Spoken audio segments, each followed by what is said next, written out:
Alors, les meilleures équipes maintenant. Alors, si vous avez écouté ce que j'ai dit jusqu'à maintenant, vous savez déjà qui va être la meilleure équipe.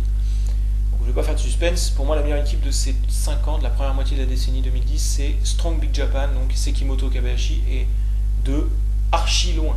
Il n'y a aucune contestation en ce qui me concerne possible. C'est une des seules équipes qui a plusieurs matchs dans mes top 20, et elle en a une quantité assez importante.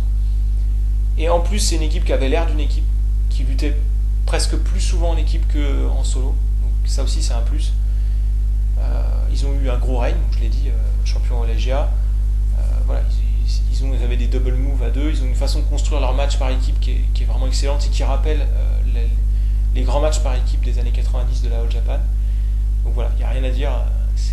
Ça a été une tellement bonne équipe sur cette première moitié de la décennie que je ne vois pas tellement. Quand bien même il viendrait à ne plus se remettre en équipe dans la deuxième seconde, ça va être compliqué, dans la seconde moitié de la décennie, eh bien ça peut suffire pour être l'équipe de la décennie largement. C'est-à-dire que j'ai rarement vu une équipe qui a autant l'air d'une équipe et qui est aussi bonne parallèlement au Japon. C'est-à-dire que beaucoup d'équipes au Japon, malheureusement, ou pas d'ailleurs, étaient en fait des associations de deux individualités. Donc forcément, si c'est deux bons lutteurs, ça fait une bonne équipe. Alors que eux, en individuel, finalement, à ce moment de leur carrière, en 2010, 2011, 2012, ils n'étaient pas encore super forts. Sekimoto quand même un petit peu, mais voilà. Bon, c'est une équipe fantastique. Et je vous invite à regarder tous leurs matchs. Et si vous accrochez sur un, vous arriverez à aimer tous les autres. Ne vous inquiétez pas.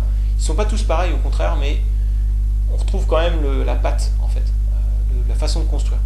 Et puis tous les double team moves et les petits kiffs qui se font entre eux, donc c'est vraiment super. Et je les ai même vus avoir des bons matchs avec des équipes vraiment de second rang. Alors j'ai pas de nom en tête, mais des fois j'étais voir des matchs parce qu'ils étaient dedans contre deux lutteurs quelconques et ça donnait un truc cool, quoi. C'était assez affolant. Numéro 2, alors j'ai beaucoup hésité après parce que sincèrement il y a un gouffre. Et après vous avez beaucoup d'équipes qui sont bonnes mais auxquelles il manque les gros matchs. En fait, on a l'impression que il y a beaucoup de bonnes équipes mais sans plus, quoi. Alors déjà je vous le dis tout de suite, je suis pas du tout fan des équipes de Junior Heavyweight parce que j'aime pas le style de match par équipe qu'ils font parce que grosso modo c'est des spot fest, tout ce qu'il y a de plus con. Et voilà, tant qu'à mettre une équipe spoteuse, et c'est ce que j'ai fait au final, je pense que autant mettre une équipe de la Dragon Gate puisque c'est les meilleurs en Spotfest.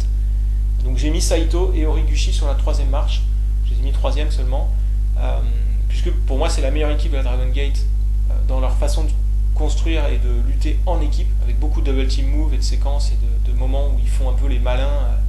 Voilà. S'il y en a qui trouvent que les Young Bucks sont excellents, regardez Saito et Horiguchi entre 2010 et 2014, vous allez voir. Je pense qu'ils leur mettent une race. Bon, peut-être pas, mais en tout cas, dans le style, ils sont quand même vraiment meilleurs, je pense.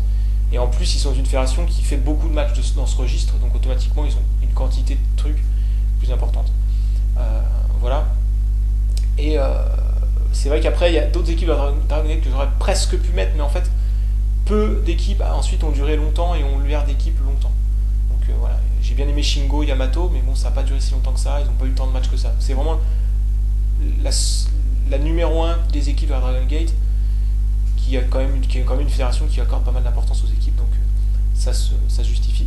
Puis du coup, numéro 2, j'ai beaucoup hésité, puis finalement j'ai mis Killer Elite Squad, donc J.H. Smith Jr. Là, et Lance Archer, parce que à la différence de Team MDK par exemple à la Noah ou Bad Intentions avant eux, je trouve qu'ils arrivent à avoir un niveau moyen de match, même dans des matchs secondaires, vraiment solides en fait. Alors que je dirais que les autres équipes, elles peuvent faire des super matchs, aussi bien que Killer Elite Squad, mais c'est dans les matchs peut-être un peu plus du ventre mou de ce qu'ils peuvent faire qui sont un peu en dessous. Mais j'aurais pu mettre TMDK, c'était assez serré en fait. Franchement, il y a vraiment Strong Big Japan numéro 1, et après, entre Killer Elite Squad, Saito Horiguchi, Team MDK, Bad Intentions, et je rajoute Junior Stars, donc c'est Kanemoto et Minoru Tanaka, et Kaz Hayashi et Shuji Kondo aussi qui sont pas mal. C'est très serré. Voilà. Après j'ai eu du mal à trouver d'autres équipes vraiment valables qui ont duré suffisamment longtemps et qui ont eu des bons matchs en quantité. Donc voilà.